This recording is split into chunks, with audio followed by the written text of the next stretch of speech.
मुंबईतील ऐतिहासिक बाणगंगा तलावाच्या संवर्धन आणि पुनरुज्जीवनाचं काम मुंबई महानगरपालिका प्रशासनाकडून करण्यात येत आहे, ज्यासाठी पुरातत्व विभाग आणि जीएसबी ट्रस्ट यांचेही सहकार्य आहे। या कामासाठी आतापर्यंत कोट्यवधी रुपयांचा निधी देखील खर्च करण्यात आलाय, पण प्रत्यक्षात इथे सुरू असलेल्या कामाबाबत स्थानिक रहिवाशांनी काही शंका उपस्थित केल्या आहेत। बाणगंगा तलावाच्या पुनरुज्जीवनाच्या कामात अनेक त्रुटी असल्याचं स्थानिकांचं म्हणणं आहे की आमचं पहिलं हे वॉल तयार करा, खाली वॉल जर बनवलं तर ते रामकुंड नगरमध्ये तिथं गोमुख होतं, तर तिथे त्याचं चावी ठेवणार आहे, पण त्याचं सर्व बाजूला काढून हे पहिलं जे दगडाचं पहिलं काम केलं जातं, त्या दगडामध्ये पण जे जुने दगडं आहेत ती काढली जातात आहे आणि त्याचा नुसता गठ्ठा हे करून, आणि ती दगडं पण आता एवढी मोठी मोठी, तिथं आमचं तेच हेरिटेजला पण हेच म्हणणं आहे की ही दगडं कुठेतरी उपयोगा करून घेण्यात यावी।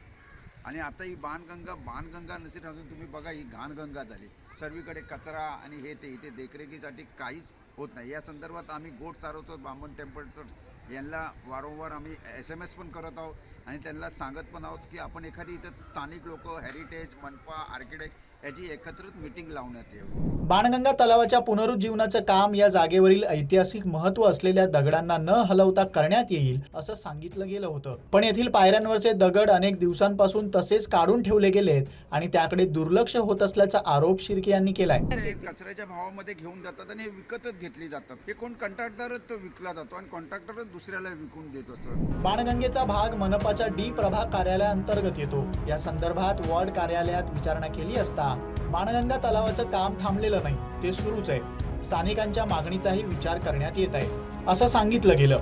सध्या बाणगंगेच्या पाण्यात प्रचंड कचरा आणि घाणीचं साम्राज्य आहे। अनेक महिन्यांपासून पायऱ्या देखील तशाच तुटलेल्या अवस्थेत आहेत। शिवाय जिथे पाण्याचा झरा आहे तिथेच लोक अंघोळ करतात आणि कपडे धुतात। शिवाय याच भागात कबुतरांना देखील दाणे टाकले जात आहेत। त्यामुळे या ऐतिहासिक ठिकाणावरील अस्वच्छतेचाही मुद्दा गंभीर बनलाय, ज्यावर प्रशासन किंवा जीएसबी ट्रस्टचाही वचक नाही हे दिसून येतं।